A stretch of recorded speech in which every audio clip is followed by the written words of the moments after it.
কোন সময় ব্যায়াম করলে সব থেকে বেশি শক্তি পাওয়া যায়, এটা জানতে হলে আমাদের দেহ ঘড়ি সম্পর্কে জানতে হবে। দেহ ঘড়ি কিংবা সার্ক্যাডিয়ান রিদম। প্রথমটা হচ্ছে মেলাটোনিন।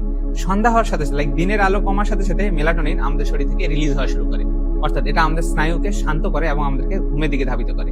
এটা রাতে 9টা, 10টা বা 11টার সময় আমাদের শরীরে সব থেকে বেশি থাকে। অর্থাৎ বডিকে ঘুমের জন্য শরীর আসলে তখন সব থেকে বেশি অ্যাক্টিভ থাকে এবং পরিশ্রম করার সক্ষমতা অর্জন করে যখন টেস্টোস্টেরন এবং কর্টিসল এই দুটো হরমোনের একটা অনুপাত সৃষ্টি হয়, যেটাকে আমরা টিসি বলি। এই অনুপাতটা সব থেকে ভালো কিংবা সব থেকে ব্যালেন্সড হয়ে থাকে ঘুম থেকে উঠার 7 থেকে 8 ঘন্টা পরে। অর্থাৎ এটা টাইম ধরে নেওয়া হয় দুপুর 3টা থেকে 5টা বা 5:30 পর্যন্ত। সুতরাং আপনি দুপুরে 3টা থেকে 5টার সময় যদি ব্যায়াম করতে যান, তাহলে আপনি সব থেকে ভালো পারফরমেন্স করতে পারবেন, সব থেকে ভালো ব্যায়াম করতে পারবেন। এবং একই সাথে যখন মেলাটোনিন সব থেকে বেশি রিলিজ হয়, যেমন রাতের বেলা 9টা থেকে 11টার মধ্যে, এই সময় আসলে ব্যায়াম করা উচিত না, কারণ এই সময় ব্যায়াম করলে আপনার ঘুম আসতে একটু সমস্যা হবে। তাহলে ব্যায়াম করতে হবে কখন? বিকেলবেলা। বিকেলবেলাটা হচ্ছে ব্যায়াম করার জন্য মোটামুটি আইডিয়াল একটা টাইম। প্রশ্ন চলে আসে যে আমার যে পারফরমেন্স বাড়বে বা আমি ভালো ওয়ার্কআউট করতে পারবো, এটা সকাল এবং সন্ধ্যা সাপেক্ষে কত কম বা কত বেশি?